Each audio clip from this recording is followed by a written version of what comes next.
მიუხედავად იმისა, რომ უსაფრთხოება ასოცირდება backend-თან და სერვერებთან, საკმაოდ დიდი მნიშვნელობა აქვს ვებსაიტზე, როგორი სტანდარტებით იქნება აწყობილი ფრონტი, კერძოდ DOM-ი, იგივე document object მოდელი, რადგან თავი ავირიდოთ შეტევებისგან და მავნე სკრიპტებისგან. დღევანდელ ვიდეოში როგორც მივხვდით, ვისაუბრებთ უსაფრთხოებაზე, კონკრეტულად front-end-ის მიმართულებით, ვაში არც სერვერთან, არც მონაცემთა ბაზასთან, რადგან ვიცი ბევრს გაინტერესებთ, იმიტომ რომ რაშვაშია ფრონტი, რომელიც არაფერთ, მაგრამ როგორც იცით, საიდუმლო დეტალებშია, ამიტომ ვიმსჯელებთ ამის შესახებ, გავარჩევთ და ჩემზე წინ საკმაოდ საინტერესო ვიდეო გელოდებათ. დასაწყისისთვის, რა თქმა უნდა, დალაიქეთ ვიდეო და გამოიწერეთ არხი, რაც მომცემს უდიდეს მოტივაციას, რომ ვაკეთო მეტი ვიდეო და ხშირად. ასევე თუ გინდა რომ არხს მხარი დაუჭირო, შეგიძლია განიხილო Patreon-ი, სადაც შეგიძლია შეიძინოთ ნებისმიერი პაკეტი, სადაც გახდები არხის ოფიციალური მხარდამჭერი, Discord-ზე მოგენიჭება შენთვის განკუთვნილი როლი და იქნები ვიდეოს ბოლოს ტიტრებში. ხო, ასევე შემოგვიერთდით Discord სერვერზე, სადაც საკმაოდ დიდი community ვართ და ეხლა კი დავიწყოთ. კარგით, მოდით სანამ კონკრეტულ შეტევის ტიპებზე გადავიდოდით, მანამდე კიდევ ერთხელ გავიხსენოთ, ან თუ არ იცით, გეტყვით რა არის DOM-ი, იგივე document object მოდელი. მოკლედ, საიტზე რასაც scroll-ავთ და რასაც ხედავთ და რაზეც ასევე ინტერაქციას აკეთებთ, ნუ ეს იქნება image-ი, ღილაკი, სლაიდერი, pop-up-ი ან ნებისმიერი რამე, ყველაფერი არის DOM-ის ნაწილი. ანუ მთლიანად საიტზე რის ინტერაქციასაც აკეთებთ, ყველა ელემენტი, რაც საბოლოო ჯამში საიტის visuals ქმნის, ეწოდება DOM-ი, რომელიც შედგება HTML ელემენტებისგან. დღეს რა შეტევის ტიპებსაც განვიხილავ, მათი ასე ვთქვათ, ტარგეტი არის DOM-ი და ვნახავთ თუ როგორ ხდება DOM-ით თავდასხმა და შემდეგ საიტზე ასე ვთქვათ ზიანის მიყენება და რა შეგვიძლია გავაკეთოთ იმისთვის, რომ ეს თავიდან ავირიდოთ. პირველი არის HTML injection. ეს არის გავრცელებული შეტევის ტიპი, რომელიც ხორციელდება პირდაპირ DOM-იდან. ეს შეიძლება იყოს ნებისმიერი სახის ვირუსი, რომელიც შეგიძლია გავრცელო DOM-იდან ისე, რომ არანაირ request-ს არ დააჯდე. მარტივად განვიხილოთ მაგალითები, წესი ნომერი პირველი, არასდროს გამოვიყენო inner HTML მეთოდი. რადგან ეს საშუალებას გვაძლევს ნებისმიერი სახის სკრიპტი გავუშვათ. მთლიანი HTML სტრუქტურა თავისი inline JavaScript-ით. ამის ნაცვლად რეკომენდირებულია, რომ გამოვიყენოთ ისეთი მეთოდები, როგორიცაა text content და set attribute, რომელიც ბევრად დაცულია და არ იძლევა არანაირი სკრიპტის ჩასეტვის საშუალებას. ასევე create element და append child მეთოდები, რომლებიც მხოლოდ კონკრეტული HTML ელემენტების შექმნას ითვალისწინებს და ტექსტის სახით გენერირდება. რაც არ იძლევა იმის საშუალებას, რომ პირდაპირ რაიმე სკრიპტი ჩატენო და გაუშვა. მოკლედ, რო ვთქვათ, inner HTML არის მეთოდი, სადაც შეგიძლია string-ის სახით პირდაპირ HTML-ი ტეგი გადასცე და string-ში რასაც გადასცემ მთლიანად HTML-ად აგენერირებს, ამიტომ თავდამსხმელს შეუძლია უბრალოდ შენ საიტზე DevTools-ი, ანუ ეგრეთ წოდებული inspect ელემენტი გახსნას და inner HTML-ის საშუალებით გაუშვას HTML ტეგი, სადაც ასევე იქნება inline JavaScript-ი, რომელმაც შეიძლება გააკეთოს უამრავი მავნე ოპერაცია, როგორიცაა scraping-ი, მავნე სკრიპტის გაშვება, რომელიც ზიანს მიაყენებს საიტს ან domains და ასე შემდეგ. ხოლო ის მეთოდები, რომელიცაა text content-ი ან set attribute-ი, არაძლევს მესამე პირს საშუალებას, რომ inspect ელემენტის დროს რაიმე სკრიპტი გაუშვას, რადგან აქედან დაგენერირებული ნებისმიერ result-ი არის მხოლოდ ტექსტუალური მნიშვნელობის. ასევე create element და append child-იც იძლევა კონკრეტული ელემენტების მანიპულაციას, რაც ასევე არ მისცემს იმის საშუალებას, რომ რაღაც ერთი დიდი სკრიპტი ერთიანად ჩასეტოს საიტზე. მოდი ახლა გადავიდეთ XSS-ზე, რომელიც არის cross-site scripting-ი. მომხმარებლის მიერ შემოტანილი ნებისმიერი მონაცემები, რომელიც ცხადდება ან გამოიყენება თქვენს ვებგვერდზე, შესაძლოა შეიცავდეს HTML, JavaScript ან სხვა მავნე კოდებს. ეს შეიძლება გამოიწვიოს XSS-მა, მავნე JavaScript-ის კოდის შემოტანით, session hijacking-მა, იგივე cookies მოპარვა არითაც ხორციელდება, phishing-ი მომხმარებლის მოტყუება ცრუ საიტებით, SQL injection-ი მონაცემთა ბაზასთან დაკავშირებული შეტევები. უფრო მარტივად რომ აგიხსნათ, საუბარია ფორმებზე, ანუ როცა მაგალითად რაღაც ჩვენი მონაცემები შეგვყავს, ასაკი, ან სახელი, გვარი და ვაგზავნით backend-თან. ამ დროს თუ ვალიდაცია არ არის ორმხრივი, მაგალითად უნდა იდოს ვალიდაცია ავსე front-ში, იმიტომ რომ უნდა შემოწმდეს, რომ ნამდვილად იმ მონაცემებს გვაძლევს, რაც ჩვენ გვჭირდება და არა სხვა რამეს. და ასევე backend-შიც უნდა იყოს ვალიდაცია, რომ თუ მესამე პირმა რაღაც front-ში, ასე ვთქვათ, შეძლო ამ ვალიდაციების გარღვევა და მაინც სხვა data გამოუშვა, back-ში შემოწმდეს და დაბრუნდეს შესაბამისი პასუხი. სწორედ ამ გზით დამნაშავეები ამ ფორმაში აგზავნიან ან ისეთ მავნე ფაილებს,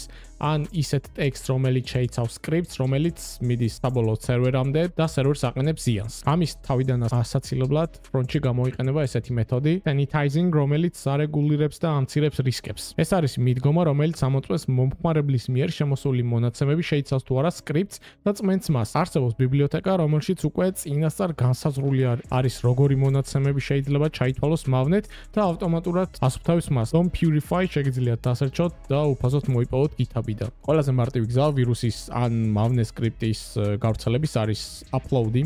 როცა ფრონტში გვაქვს რაიმე ფორმა, სადაც შეგვიძლია ავტვირთოთ ფაილი, იმიჯი, აუდიო, ან ასე შემდეგ. მიუხედავად იმისა, რომ შეიძლება ეს upload-ის ფორმა მხოლოდ იმიჯს ეთანხმებოდეს, შემიძლია ასე ვთქვათ ინსპექტი გავხსნა, მოვშალო ის ატრიბუტი, რომელიც მხოლოდ იმიჯს ეთანხმება და ავტვირთო მაგალითად რომელიმე exe ფაილი, რომელიც გაშვებისთანავე მივა სერვერთან. და სერვერს რაც ჩეკიც არ უნდა ედოს, არსებობს ისეთი ვირუსები, რომელიც ჩეკის უпроსტოდ სანამ ეს ჩეკი მოხდება, მანამდე ეშვება. და ნუ შემდეგ სკრეპავენ ბაზას, სავენ თიშავენ სერვერებს და ასე შემდეგ. ამის თავიდან ასარიდებლად კი არსებობს ერთი ეფექტური გზა, ეგრეთ წოდებული შუამავალი სერვერი, როცა რეკვესტი მიდის ჯერ პირველ სერვერზე, რომელიც შუამავალია კლიენტსა და ბექს შორის, თუ რამე მავნე ფაილია შუამავალ სერვერს აწვება მთელი დემიჯი და ქორი მეტწილად უსაფრთხოდ რჩება. Amazon-ი იყენებს მსგავს პრინციპს და არაერთი მსგავსი кейსი ქონიათ, იმიტომ რომ ის core server-ი, სადაც მონაცემთა ბაზა ინახება, მაქსიმალურად დაცული. ამიტომ თუ შენ აკეთებ აპლიკაციას, სადაც გაქვს ფორმები და არ აქვს მნიშვნელობა user-მა რა მონაცემი უნდა შემოიყვანოს, პირველი რჩევა არის ის, რომ front-ში რადგან ვალიდაციას დაადებ, ასევე back-end-ის მხარესაც გედოს ვალიდაცია და შეამოწმო მკაცრად ის მონაცემები, რაც მხოლოდ გჭირდება. ასევე იყენებდე sanitizing methods, რომელიც იდეაში modern framework-ებს, რაც არის Angular, React და Vue ავტომატურად აქვს ჩაშენებული, საუბარია vanilla JavaScript-ზე, ანუ native app-ზე და რაღაცა თუ დიდი კომპანია გახდი მერე და მილიონები არ გინდა დაკარგო, შეგიძლია შუამავალი სერვერი გააკეთო, სადაც თუ მსგავსი რამები უნდა გაგიკეთა, ეგ სერვერი დაზიანდება და არა შენი თავარი სერვერი. ეხლა კი მინდა გესაუბროთ scraping-ზე. ალბათ ხსმენიათ საიტის parsing-ზე, სადაც ნუ სკრიპტით შეგვიძლია მივაკითხოთ საიტს, ავჯდეთ request-ებს და წამოვიღოთ ეს მონაცემები. მაგრამ არსებობს საიტები, სადაც ეს request-ები private-ი, ანუ ეგრეთ წოდებული კერძოა, ანუ კონკრეტული back-end სერვისი, ანუ კონტაქტობს და ურთიერთობს API-ის სახით, მხოლოდ კონკრეტულ კლიენტთან და ნებისმიერი სხვა IP-ით შემოსული request-ი უბრალოდ იბლოკება. ანუ შენ უბრალოდ არ შეგიძლია ის მონაცემები წამოიღო, რაც ამ საიტზე არის. ან იყენებენ უბრალოდ დაცვის მექანიზმებს, როგორც I'm not robot ვალიდაციას და ხო, იყენებენ I'm not robot ვალიდაციას და პარსერების სკრიპტი აღარ მუშაობს.